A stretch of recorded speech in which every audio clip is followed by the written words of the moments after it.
तेरे खंधों पे बाढ़ है मेवाड़ का, करना पड़ेगा तुझे सामना पहाड़ का। हल्दी घाटी नहीं खेल कोई खिलवाड़ का, देना जवाब तुझे शेरों की दहाड़ का। सुप्रभात।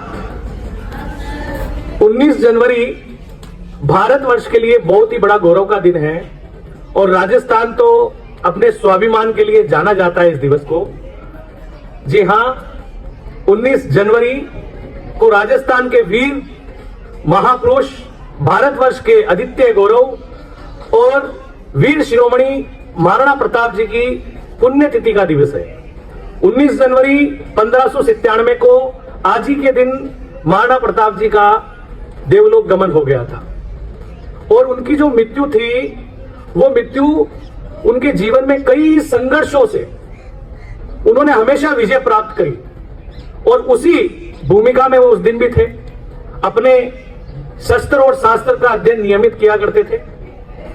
19 जनवरी चावंड का वह दुर्ग जिसमें महाराणा प्रताप अपनी धनुष की प्रशंसा को चढ़ा रहे थे, जांच कर रहे थे और उसी समय वो प्रशंसा टूट जाती है और टूटने की वजह से वो जो धनुष के दोनों ओर जो चक्कू लगे होते थे, धारदार जो नुकीले चक्कूनुमा हथियार लगे होते थे, वो उनके शरीर पर लग जाता है क्योंकि धनुष टूट जाता है। जो भीलों के द्वारा जंगलों से प्राप्त विशेष प्रकार के विष से रंजित होते थे, वो विष उनके ऊपर चढ़ा होता था, अर्थात उसका हल्का सा भी घाव यदि किसी पर आ जाए तो उससे उनकी मृत्यु होने की संभावना हो जाती थी। इस कुछ किताबें कहती है कि पैर में लगता है, कुछ कहते हैं छाती में लगता है। महीनों तक वो उनका इलाज भी चलता रहता है, लेकिन जो विष है वो विष उनके शरीर पर असर कर जाता है। खैर, ये तो उनकी पुण्यतिथि की बात है, लेकिन मुख्य बात है स्वाभिमान की। महाराणा प्रताप जिनकी हाइट 7.5 फीट हुआ करती थी, इतिहास में आज अगर किसी 7.5 फीट आदमी को आप ढूंढोगे तो मिलेगा नहीं, शायद बहुत मुश्किल कार्य हो जाएगा। आप सोचो वो इस प्रकार का योद्धा था कि विकट परिस्थिति में जब राजपाट सब कुछ त्याग कर जंगलों में जीवन व्यतीत करना पड़ रहा था और मुगलिया सेना ने उन्हें कह दिया था कि आप सिर्फ अधीनता स्वीकार कर लीजिए हमारी, हम आपको आपका राजपाट लौटा देंगे, परंतु स्वाभिमान पुरुष ने हमेशा अपने स्वाभिमान को, अपने स्वतंत्रता को और अपने लोकहित को ऊपर रखा और उसने कहा कि मैं भले जंगलों में जीवन व्यतीत कर सकता हूं, घास फूस की रोटी खा सकता हूं और सोने चांदी के आभूषणों को त्याग सकता हूं, बर्तनों को त्याग सकता हूं, लेकिन अपने स्वाभिमान और अपने लोकहित के ऊपर, जनता के ऊपर मुगलिया ध्वज नहीं फहराने दूंगा। और उन्हीं कर्मों की वजह से वो निरंतर युद्ध लड़ते भी रहे, मुगलिया सेना उनके पीछा पीछा करती भी रही, बड़े बड़े युद्ध भी हुए, लेकिन महाराणा प्रताप को वो कभी पकड़ नहीं पाए, ना बंदी बना पाए। लेकिन महाराणा प्रताप ने भी अपने युद्ध कौशल से और उनके जो भील साथी थे, सबसे महत्वपूर्ण योगदान है उनका कि जो भील, जिन्हें हम कई किताबों में ये बता दिया जाता है कि वो अछूतों की श्रेणी में आते हैं, लेकिन ऐसा नहीं है, या ये बता दिया जाता है कि राजा महाराजाओं ने उनसे भेदभाव किया था, ये भी सत्य नहीं है। महाराणा प्रताप का लोक जीवन ये स्पष्ट प्रदर्शित करता है कि वह राजस्थान के उस क्षेत्र से हैं, उस श्रेणी से आते हैं जिन्होंने स्पष्ट दर्शाया कि भेदभाव नाम की कोई चीज हमारी थी ही नहीं। लोकतंत्र की यदि बात करें तो महाराणा प्रताप के बड़े भाई को राजा बनाने की बात चल रही थी, लेकिन सरदारों ने स्वयं ने महाराणा प्रताप को चुना। ये दर्शाता है कि महाराणा प्रताप का जो शासनकाल था उससे जनता के द्वारा वो चुने गए थे, लोग सरदारों के द्वारा चुने गए थे। भेदभाव की श्रेणी की बात करें तो भीलों को अपने साथ रखा करते थे और भीलों के साथ रहा करते थे। ये दर्शाता है कि कभी भी भेदभाव की विचारधारा हमारे क्षेत्र में नहीं रही है, परंतु ये बताया जाता है। हल्दी घाटी, दिवेर युद्ध, ये बड़े बड़े युद्ध ये बताते हैं कि मुगलिया सेना कितने भी बड़े संघर्ष क्यों ना कर ले, कितनी भी बड़ी सेना क्यों नहीं लेकर आ जाए, परंतु जो व्यक्ति अपने स्वाभिमान को ऊपर रखता है उसे ना वो पकड़ सकते हैं, उससे ना वो जीत सकते हैं। हल्दी घाटी का युद्ध आज पूरे भारतवर्ष में ही नहीं, विश्व भर में भी मिसाल के तौर पर जाना जाता है कि बहुत बड़ी लाखों की सेना के सामने मुट्ठी भर सैनिक मुकाबला करते हैं और अपने स्वाभिमान को बचाते हैं, अपने राज्य की रक्षा करते हैं, अपने लोगों की रक्षा करते हैं। युद्ध रणनीति बताती है कि जब सैनिक कम होते हैं तो युद्ध कैसे लड़ना चाहिए, कहां लड़ना चाहिए। इतिहास के पन्नों में महाराणा प्रताप के बारे में हमें आजकल आज की पुस्तकों में काफी कम जानकारी दी जा रही है, परंतु इतिहास से भूला नहीं है। इतिहास इन सब चीजों को स्वीकार करता है और हमें यह जानने की आवश्यकता है कि मुगलिया सेना जिनके नाम से कांपा करती थी, इतिहास में बताया जाता है कि महाराणा प्रताप और अकबर के मध्य युद्ध हुआ, लेकिन मैं आपको बता दूं महाराणा प्रताप और अकबर की सेना से युद्ध हुआ। अकबर तो महाराणा प्रताप के सामने कभी आए नहीं। यह बताता है कि हिंदुस्तान का वो राजा जो अपने आप को भारतवर्ष का राजा मानता था, उसमें इतनी क्षमता नहीं थी कि वो महाराणा प्रताप से खुद आकर युद्ध कर सके। इस बात से आप समझ सकते हो कि महाराणा प्रताप राजस्थान के कितने बड़े योद्धा होंगे।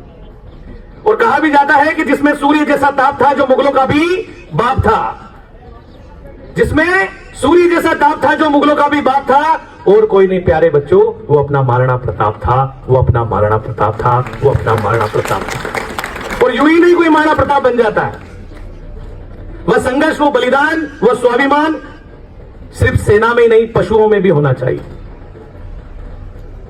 इसलिए कहा जाता है कि यूं ही नहीं कोई राणा महाराणा बन जाता है, यूं ही नहीं कोई राणा महाराणा बन जाता है, यूं ही नहीं कोई आन बान और शान बन जाता है। जयपुरों का मान बेचे मान मुगलों को, हकीमों का मान राणा का गुमान बन जाता है। और जिसका तो हाथी भी ना झुक पाया मुगलों की सेना से, राणा का वो राम स्वाभिमान बन जाता है। देवतुल्य बन जाती है हल्दी घाटी, युद्ध लड़ चेतक महान बन जाता है, युद्ध लड़ चेतक महान बन जाता है। तो स्वाभिमान का प्रतीक वो राम प्रसाद हाथी, जिसे मुगलिया सेना ने गिरफ्तार कर लिया था, पकड़ लिया था, लेकिन कहा जाता है कि उस हाथी को कभी मुगल बंदी नहीं बना सके, अपने आदेशों का पालन उससे नहीं करवा सके। वो हाथी मुगलिया सेना से झुका तक नहीं था। और चेतक का गुणगान तो आप जानते ही हो कि जिसके दोनों पैर पीछे के तले कटने के बावजूद भी महाराणा प्रताप को हल्दी घाटी युद्ध से वो निकाल कर लेकर जाता है, अपना बलिदान दे देता है। हमारे थोड़ी सी भी जख्म आ जाता है ना, तो हम कुछ कर नहीं पाते, बहाने बनाने लग जाते हैं। और एक पशु ये दर्शाता है कि स्वामी भक्ति क्या होती है, स्वाभिमान क्या होता है। जख्मी अवस्था में भी अपने राजा, अपने स्वाभिमान की वो रक्षा करता है। हमारे राजस्थान में आज भी एक विशेष परंपरा है कि जब कोई दूल्हा बनता है तो माता घोड़े को दाल खिलाती है, ओढ़नी ओढ़ाती है, अर्थात भोजन करवाती है। और उस समय घोड़े की पीठ भी थपथपाई जाती है और उसके कान में भी कुछ बोला जाता है। ये परंपरा आज की नहीं है, ये बरसों पुरानी है। स्वाभिमत जितने भी पशु हुए हैं, जितने भी राजा महाराजा हुए हैं, इनके जितने भी जो पशु घोड़े हुए हैं, हाथी हुए हैं, इन सब में स्वामी भक्ति की भावना हुआ करती थी। ये लोग भी अपने जीवन के लिए बलिदान देते थे कि हमारा जीवन ऐसा हो कि हमें भी याद रखा जाए। हम पशु को सिर्फ पशु समझ लेते हैं, पर वास्तविकता में वो पशु नहीं है। आज की शायद आने वाली पीढ़ी स्वयं पशु में बदल रही है। एक पशु को कुछ कहा जाता है तो वो समझ सकता है, पर मनुष्य को कुछ कहते हैं तो वो समझता नहीं है। बार बार हम वो गलतियां दोहराते रहते हैं जो हमें समझनी होती है। तो वास्तविकता तो यह है कि आज असली पशु कौन है, यह अपने आप से प्रश्न करने की आवश्यकता है। मानव को सबसे बुद्धिमान प्राणी माना जाता है और यह उम्मीद की जाती है कि यदि उसे एक बार कोई चीज समझाई जाए तो वो समझ जाएगा। परंतु यह बताता है कि चेतक को कहा गया था कि तेरे खंधों पे भार है मेवाड़ का, तेरे खंधों पे भार है मेवाड़ का, करना पड़ेगा तुझे सामना पहाड़ का। हल्दी घाटी नहीं खेल कोई खिलवाड़ का, देना जवाब तुझे शेरों की दहाड़ का। चेतक को कान में समझाया गया कि तेरे ऊपर कौन बैठा है, युद्ध में कैसी परिस्थिति आने वाली है, लेकिन वो एक एक बात को अपने जहन में उतारता है। जख्मी होने के बाद भी महाराणा प्रताप की रक्षा करता है। एक पशु ये बताता है कि उसे एक बार समझाया जाए तो वो मृत्यु तक उस बात को अपने जहन में उतार के रखता है। आज हमें ये बातें सीखने की आवश्यकता है। विद्यार्थी जीवन में आपको हर रोज कहा जाता है, हर रोज समझाया जाता है, परंतु वही गलतियां आप बार बार करते हो। ये अपने आप से पूछने की आवश्यकता है कि आज असली पुरुष कौन, असली मनुष्य कौन और असली पशु कौन। बहुत बहुत धन्यवाद। उम्मीद करता हूं कि इस वीर गाथा से आप अपने जीवन को भी समझोगे और इन पशुओं का महत्व भी जानोगे। जीवन अतुल्य होता है, परंतु उसके लिए अतुलनीय कार्य करना पड़ता है, तब जाकर जीवन अतुल्य होता है। वरना इस दुनिया में सब आए हैं और एक दिन सब चले जाएंगे। धन्यवाद।